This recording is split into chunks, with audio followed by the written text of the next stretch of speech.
Odafe Oweh and David Ojabo could make or break the Baltimore Ravens 2023 season. We talk about why that is and much more coming up next here on Locked On Ravens. You are Locked On Ravens, your daily Baltimore Ravens podcast, part of the Locked On Podcast Network, your team every day.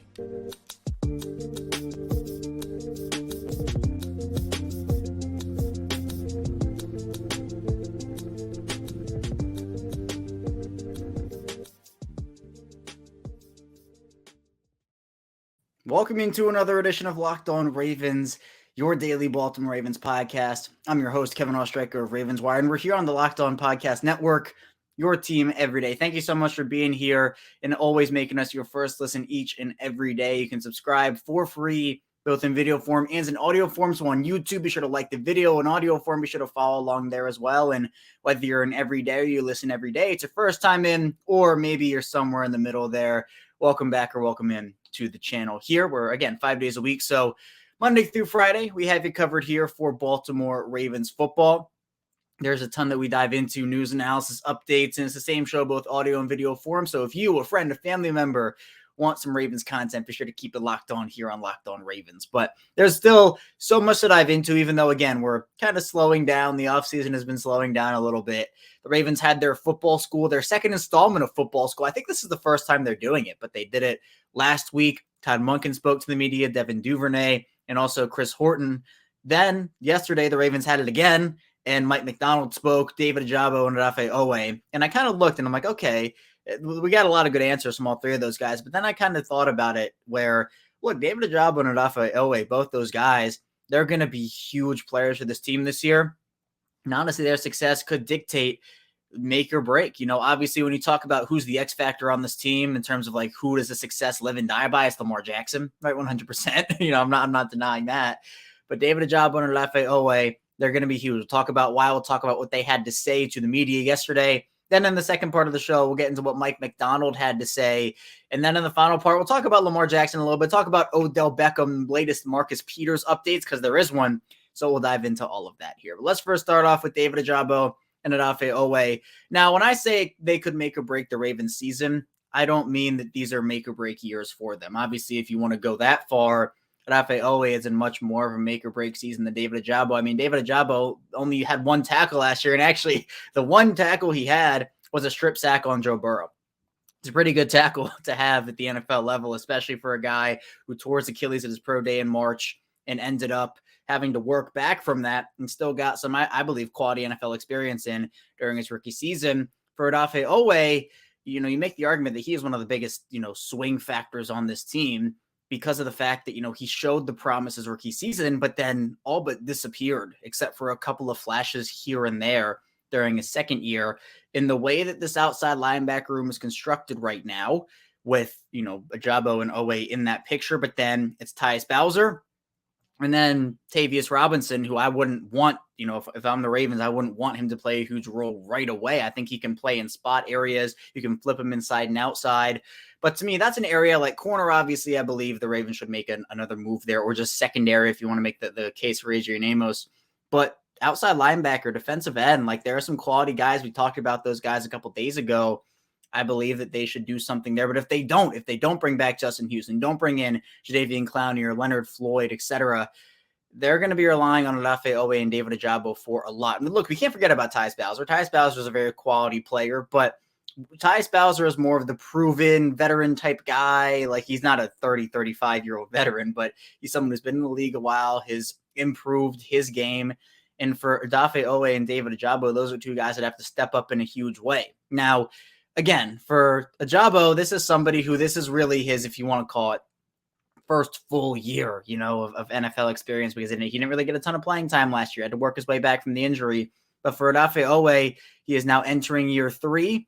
And I always say make or break years or year 4. Like if you're not playing well and you're heading into that 5th year option, you know, then you have an issue. But for Oweh, he still has room and still has potential. And when talking to those guys, the media talking to those guys, there was a lot that those two had to say. So we'll start off with Oweh and then move to Ojabo. But there was a lot of just, those two know each other going back. They played high school football together, and they were really excited for each other. Odafe Oweh said that, and, said that, he's excited for David Ojabo to show everyone who he is as a player and as a person. And he said that the offseason training they worked together, and he was energized to prove something and to himself as well. Also had a lot of high praise for Chuck Smith, the Ravens' new outside linebacker coach, giving both of them, honestly, insight and really looking at how he's trained a lot of guys and honestly played the position too at a very high level.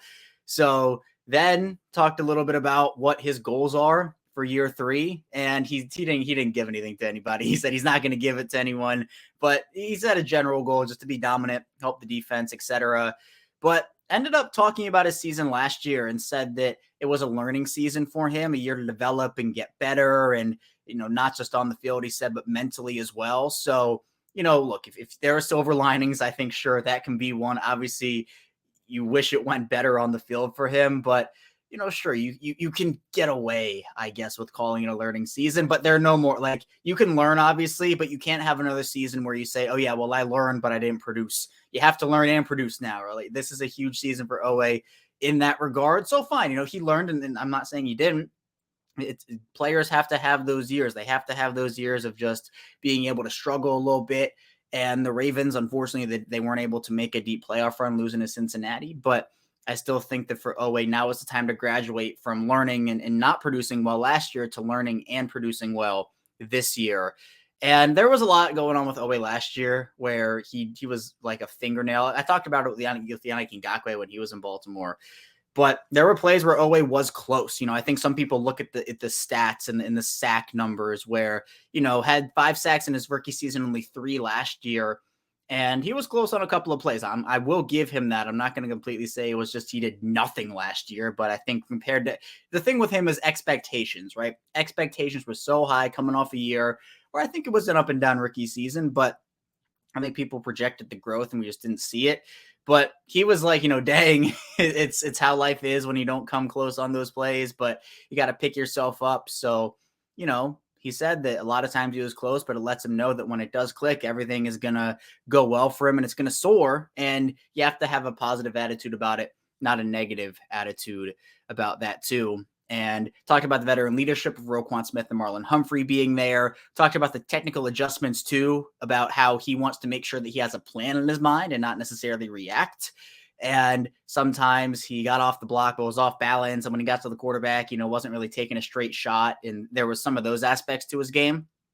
So it's good for him to have that in mind. And also saying that he is wanting to play around 255, 260, and he's right at 257. So literally smack dab in the middle there. So good for him for getting on that and doing that. But also talked a bit about David Ojabo and what he had to say about, talking about last year. Don't want to talk about last year. And Odafe always says he uses that kind of stuff as motivation, but you want to switch it up, right? It's not something where you want to get so hung up on it where all of a sudden you're not able to produce because you're so in your mind about, well, I couldn't do this last year. So, I had these struggles. Am I going to struggle with it again? You can't have that mindset. So I think Oweh has the right approach, I would say. Obviously for him, last year was very disappointing in multiple different aspects, especially with, I think, the potential we all saw. But he is such a swing player for this team because of the fact that he is really what should be now the Ravens' number 1 pass rusher. Obviously, Justin Houston had to pick up a lot of slack last year. He had to pick up a ton of slack,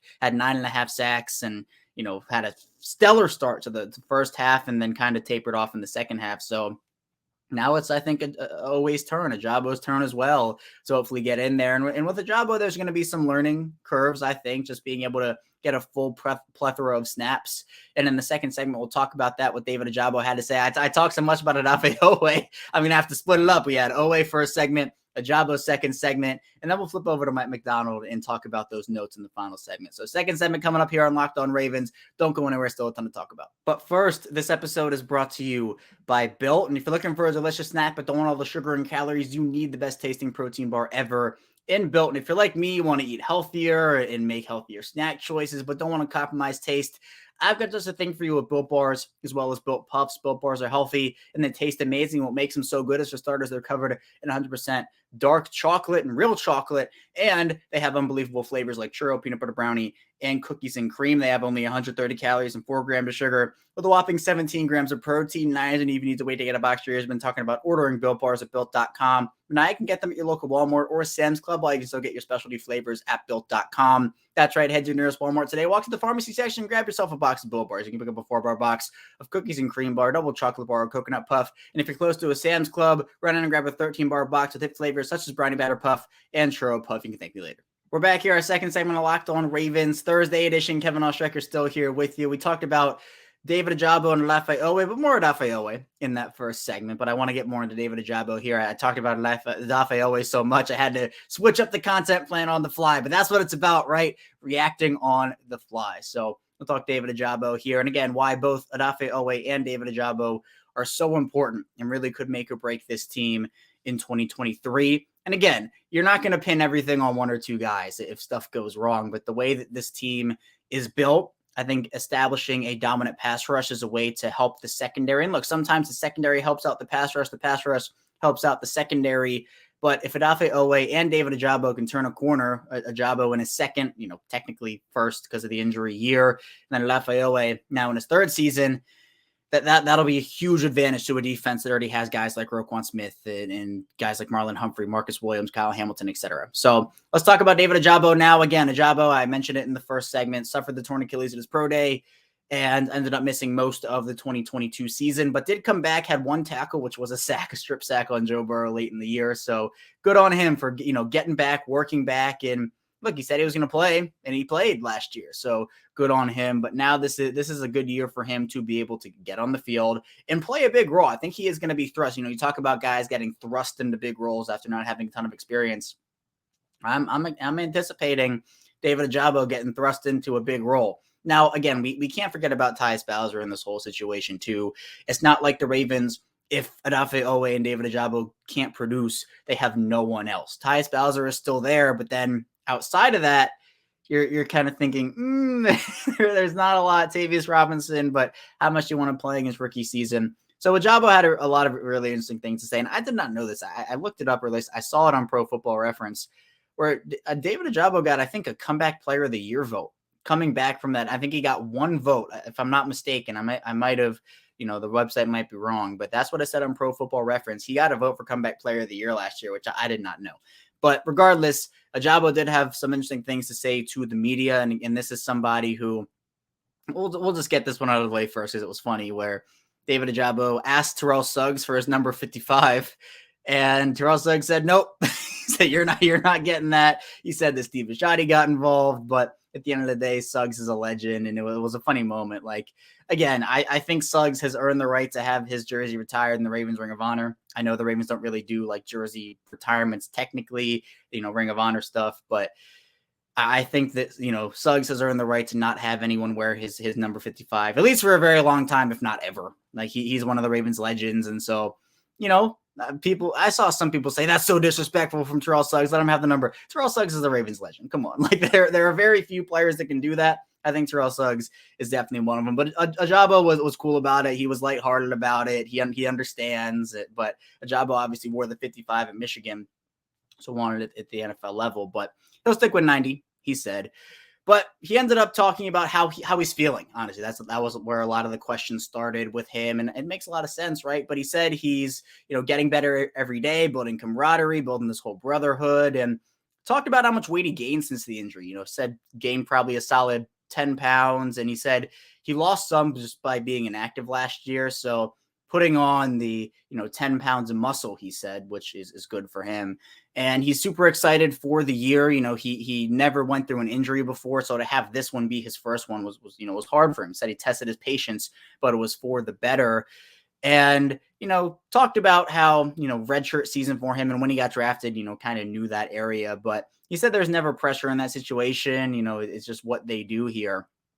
But for him, getting out on the field for these organized team activities, this is football school. It's not voluntary OTAs yet. But he said it's been critical, and said the playbook hasn't really been a problem for him. Had it in Michigan because obviously the Mike Macdonald connection. but getting better day by day. Talked about Chuck Smith as well, said he's a guru and bringing out the best side of everybody. And talked about team goals. He was asked about goals, if he said any, but he said, went the team route, said playing towards the Super Bowl is a team, which I thought was a really good answer. But he's tired about hearing about his injury, and he wants to move forward, said it's in his past. He's grown from it, made him stronger, and he's 110%. He's ready to go. That was very evident throughout his entire press conference there. But he talked about that strip sack he had on Joe Burrow and said that the one game he really played and made it feel like he belonged in the league and gave him tons of excitement, and talked about the strength he has added and how it's going to be able to have him be more stable going up against these, he talked about going up against grown men where, again, most of his experience playing football against high school kids, college kids, now it's against grown men at the football level, at the NFL level at least. So that's something that he's really excited about. And then he said that, in terms of taking a break or going right into training, he said your body's going to break down if you don't take a break. So he did take a break. He said about a month, went to Scotland, saw his family, and then went to working with Odafe Oweh. That's what they've been doing. They've been working together all off season. I think it's been really good that those two have each other. Their bond is incredible. It's really great to see. And then talked about the London game, obviously going back to the United Kingdom, playing a game there. And he's going to be able to go back and play there. He said it's going to be a blessed experience, and talked about the brotherhood he has with Odafe Oweh. And, he went to Michigan and Oweh went to Penn State, and now they're playing across from each other, which is, he feels the love and support through the injury from him and from everybody, honestly, there. And then he talked a bit about his target weight. He was asked about that and said it was around 255 pounds is where he's really comfortable, and said that's where he's at, but he's never really been focused on weight. But he knows that the strength staff, the nutrition staff will guide him in the right direction. So, strength staff, the Steve Saunders no longer there. So hopefully that'll be good. And said the numbers don't really mean much after he talked about the Terrell Suggs interaction where he didn't get the numbers. So David Ojabo is someone who I'm really excited about. I mean, you go back to his college days. He had the one incredible year at Michigan during 2021. He ended up having 11 sacks, 12 tackles for loss after only playing in one game during 2020. But I mean, those two talked about how they both started late. And I think Odafe Oweh made the point where they both started off late in football. Both guys got a late start and are still learning the game. So that's where you talk about, you go back to the first time when we talked about Odafe Oweh and kind of what he said, where it's like a learning thing for him. Those two guys are really learning on the fly. They haven't been playing since they were, PV level football. They started, compared to everybody else or most everybody else, pretty late in the process. Only been playing for a few years. So while these guys have picked up things throughout high school and, the early days, it was kind of like a late start. So I do understand that, look, they're still learning the game in a way that maybe the guys who were drafted and, had been playing since they were young had already picked up on. But I know that for them, they are smart football players. And we haven't really seen David Ojabo, in a full 16, 17 now game season. I still get that confused. But after having a redshirt year to kind of absorb the game, learn the game from the mental side of things. I talk about, I'm a Nuggets fan. I'll relate it back there because why not? Jamal Murray missed almost 2 years with an ACL injury.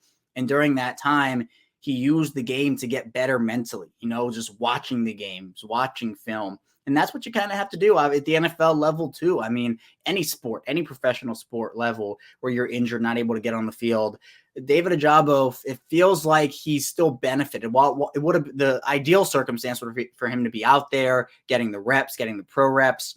It's not like you get injured and then all of a sudden you stop and your growth stops. And that's like a lost year. It's a lost year on the field, but it's also a year where you can learn and grow and figure out who you are a little bit more, and then just watch film and watch tape and grind that and figure it out. So for both Odafe Oweh and David Ojabo, as I talked about, those two are going to be so pivotal to Baltimore this year, especially if they don't bring in a veteran, because then you're going to be relying on two pretty unproven players. And, David Ojabo hasn't done anything at the NFL level yet. I think he can be that guy, but he just hasn't done it yet.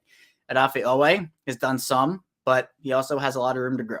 So be those two, Tyus Bowser, they still have, the potential to bring in a veteran if they want, but if they don't, Odafe Oweh and David Ojabo going to be huge to this team in 2023, and they're going to have to step up. If they don't, again, you can't pin it all on two guys. It has to be a team effort. The Ravens can still win if they don't get the ideal amount of pass rush out of those guys, but hopefully Chuck Smith, the system with Mike Macdonald, their brotherhood and the Ravens brotherhood will help them have really good years. But coming up in our final segment, we'll be talking about what Mike Macdonald had to say. Also, diving into some Lamar Jackson talk, Odell Beckham, Marcus Peters. So still a lot to dive into on Locked On Ravens.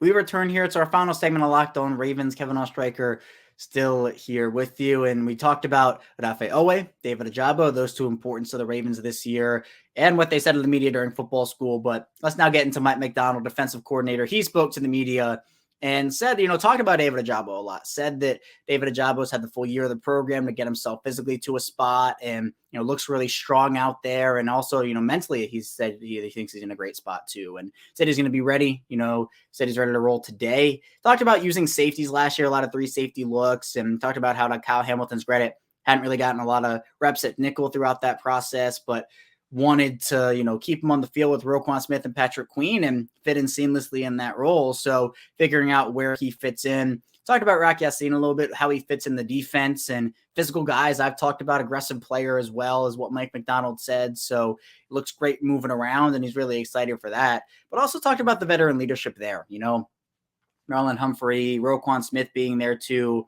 encouraging guys, especially younger players. And, they talked about the conversations last year where, it's great to get in stride, but why don't we do that earlier in the season? So being around the building, building the camaraderie, building team chemistry, it's a huge thing. And talked about how the rookies can impact things as well, like Trenton Simpson, Tavius Robinson, Kyu Blue Kelly. Didn't really say anything in particular stood out, but said they're in a great spot and figuring things out. It's very early in the process. We're not even at voluntary OTAs yet.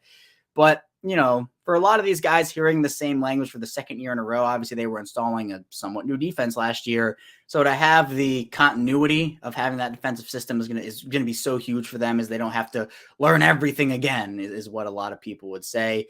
Talked about Odafe Oweh too. And he said he's coming in with a great attitude, working hard, and said even though the sacks weren't coming, you want to have those. And I think frustration for him probably set in, for Odafe Oweh set in, the frustration wise. But, they're putting together ways to teach these guys. Chuck Smith again, they're helping. And talked about how he rushed outside, rushed inside, and he said he caught a stride at the end of the year. So said the sacks will come and believes he can come. Said that David Ojabo can rush inside and out, which is pretty interesting. It's his skill set and gets you a little quicker on the inside, but they said he'll probably start him on the outside there. Talked about Michael Pierce. Michael Pierce was big for them in the first couple games before he got injured. Said it's been great to see him out there, as the start he was off to last year was great. So having him back in the middle of the defense is going to be absolutely huge for them. Talked about Calais Campbell a little bit, that loss, and how it's going to be a big one for him, but it's a great opportunity for guys like Justin Madubuike, Broderick Washington, Travis Jones, etc., to step up and play that role. And, talk about how Michael Pierce in that return could maybe offset some of losing Calais Campbell, not all. But then also talked about the strong end to the year for the defense, despite not having the beast pass rush that some of these other teams have. But he talked about really the mentality this year is keeping the guys taking their games to the next level. That's what they want to see. And they're running so many plays, 1 million plays per day. And that's what happens. They want to work on their skills right now. So it's a great opportunity for them. And when they start practicing in OTAs, they want to be able to hit the ground running there. So it's really key for them to be able to do that. And I'm excited about this team. I'm excited about the defense in particular, but they are going to have to get contributions from this pass rush this year. But we'll see who ends up being on that pass rush. We know some of the guys, but maybe they'll bring someone else in. There was a lot of talk, and I think we're going to get into this more tomorrow. I'm going to center something around it on either tomorrow's show. If it's not tomorrow's show, it'll be probably next week. But Lamar Jackson, some of these veterans not showing up to football school. We are not even in the voluntary OTA part of this. Now, I do think, honestly, to me, my preference, and I think a lot of people's, the organization's preference, is to have everybody there. I think it would benefit Lamar to be there, especially as they're installing this new offense. But it's not like Lamar's not working. And honestly, Lamar did this last year where he didn't show up to, OTAs and, didn't show up to certain things and ended up being an MVP candidate the first 3 weeks. Now, obviously the play tapered off at the end, but a lot of people were concerned about the slow start, him having to catch up, and he played lights out the first 3 weeks. He absolutely did.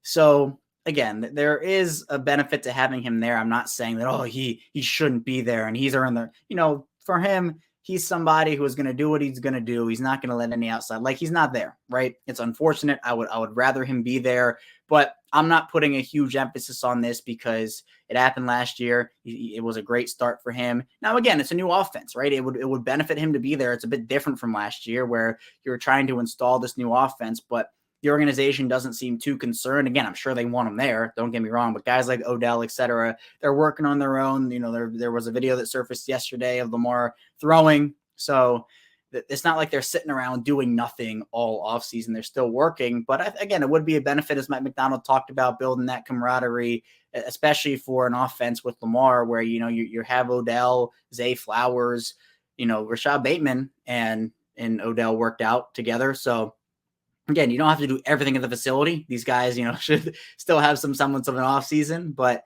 again, I think that I would put concern on it once we get to training camp. If Lamar's not there at training camp, I don't know why he wouldn't be. But if he's not there at training camp, that's where I put the concern. But again, I want to reiterate the fact that I would still hope that he shows up to some of these other things. But if he doesn't, I'm not putting that as, oh, the Ravens aren't going to win a Super Bowl because of it. That's just me.